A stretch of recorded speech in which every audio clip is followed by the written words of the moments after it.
In the labyrinthine tales of Norse mythology, few figures embody the power of trickery, craftsmanship, and poetic irony like Fjalar. Unlike the thunder-wielding gods or monstrous beasts that often steal the spotlight, Fjalar is a dwarf, a race renowned for their magical smithing and shadowy dealings. But Fjalar's tale is no minor subplot.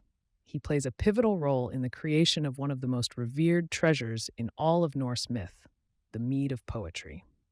This mythical drink, born of blood and magic, grants divine inspiration to those who taste it, and Fjalar, alongside his brother Galar, is its dark midwife.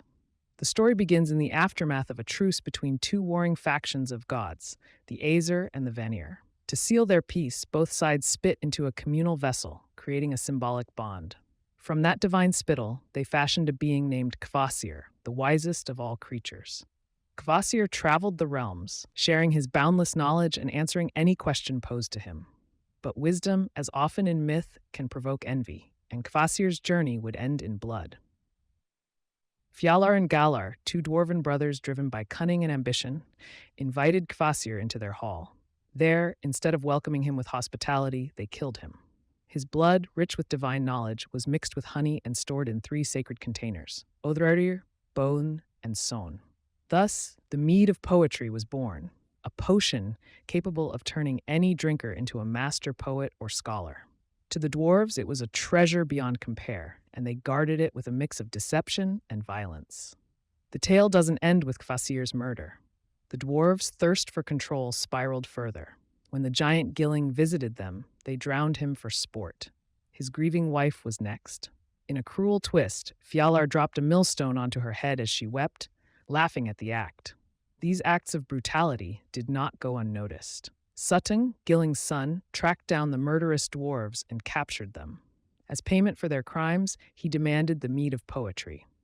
Desperate to save their lives, Fjalar and Galar handed over the precious mead. Suttung hid it deep within a mountain called Nitbjörg, entrusting his daughter Gunnlöd with guarding it. The mead was no longer in dwarven hands, but Fjalar's role in its creation and its bloody origins were now woven into fate. The story continues when Odin, the Allfather, desiring the power of poetic inspiration, set his sights on the mead. Through a series of disguises, seductions, and clever deals, Odin eventually seduced Gunnlöd and drank the mead over 3 nights. Taking the precious liquid into his own body, he transformed into an eagle and escaped, soaring back to Asgard, where he spat the mead into sacred vessels for the gods and accidentally spilled some. According to myth, the drops that fell to the earth became the wellspring of bad poets and fools. But none of that would have happened without Fjalar. His tale is one of chain reactions. The murder of Kvasir sparks the creation of the mead, which leads to a series of deceptions, betrayals, and quests that ripple through Norse myth like echoes through Yggdrasil.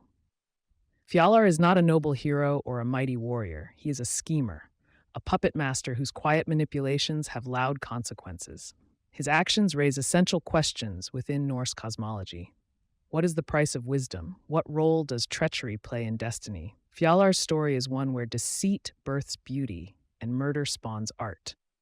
The Mead of Poetry, revered as the drink of the gods, came not from light and order, but from death and betrayal. This irony is not accidental. It reflects the Norse worldview where chaos and order constantly intertwine, and even the most sacred things are often forged in blood. Fjalar's character also speaks to the dwarves' ambiguous role in Norse mythology. Unlike Tolkien's noble miners or modern fantasy's gruff allies, Norse dwarves are closer to nature spirits, mysterious, sometimes malevolent, and immensely powerful. They craft the treasures of gods, but often under dark circumstances. Fjalar exemplifies this perfectly, brilliant in mind, dark in motive, unforgettable in myth. Though he fades from the spotlight after the events of the mead's creation, Fjalar's impact is eternal. Every poet who lifts their voice in verse, every scholar who seeks deep knowledge, owes a piece of their inspiration to the dwarf who turned blood into brilliance. Fjalar reminds us that myth is not just about strength and honor. It is also about wit, cunning, and the complex roots from which greatness grows.